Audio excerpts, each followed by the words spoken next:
Welcome back from the break. You're still watching Our Parliament, and I'm your host, Iguma Gabriel. You can follow us on Facebook. Just go to the page, Our Parliament. Our Twitter handle is Our Parliament TV, or you can call the phone number that's showing at the bottom of your screen. Let us take another question from the audience.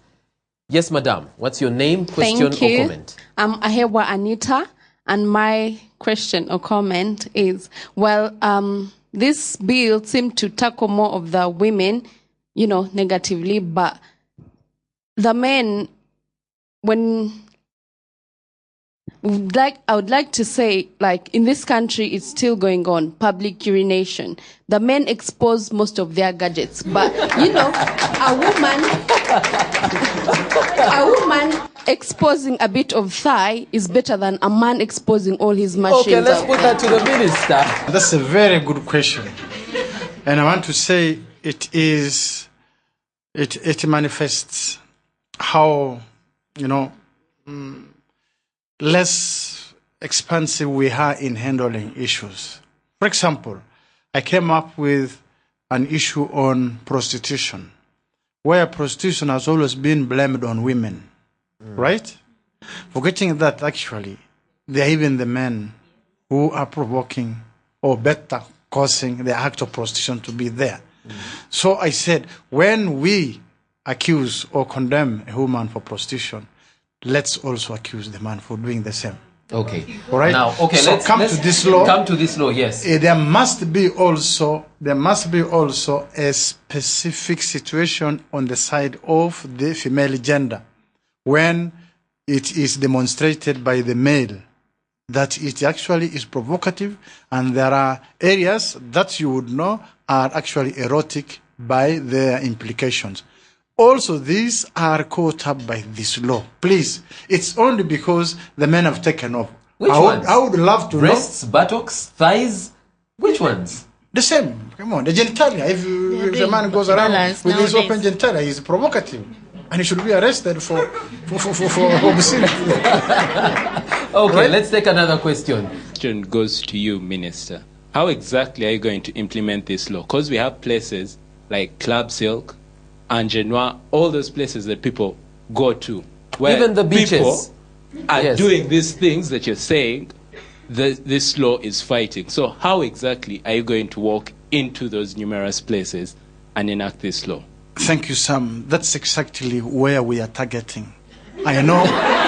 Yes, my colleague mentioned about striptease places where you do chimansulos and so on.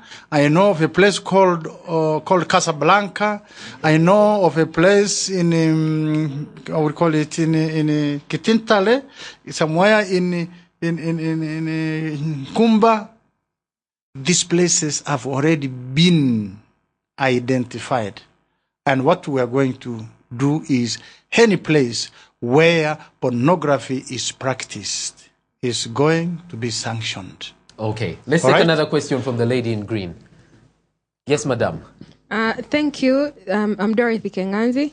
I just request the Honorable Minister to really clarify about the bill. You talked about the miniskirt being excluded, but in your explanation about rape, it's like you're really emphasizing the miniskirt thing. Because how am I responsible for someone's sexual excitement?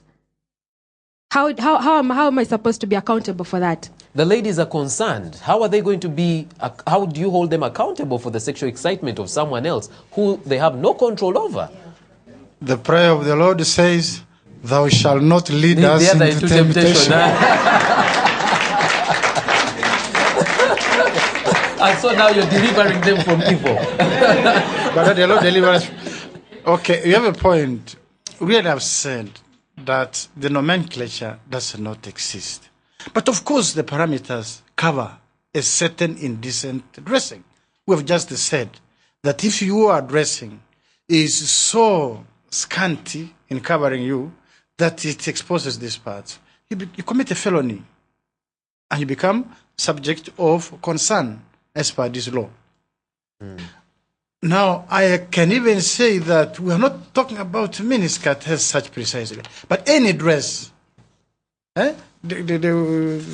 Some woman was telling me in another crowd, see, there's some men who dress so provocatively They put on tight trousers that you see 100% of what they have. That's their money. And you know that this urges people to go where they should not be. Much as we should fight our own emotions and, you know, being sensitive and drawn by our appearances. But it is also important for us, those of us who are really sensible enough, why do we provide an occasion to be suspected of having a ill intention? Okay. All right? All right.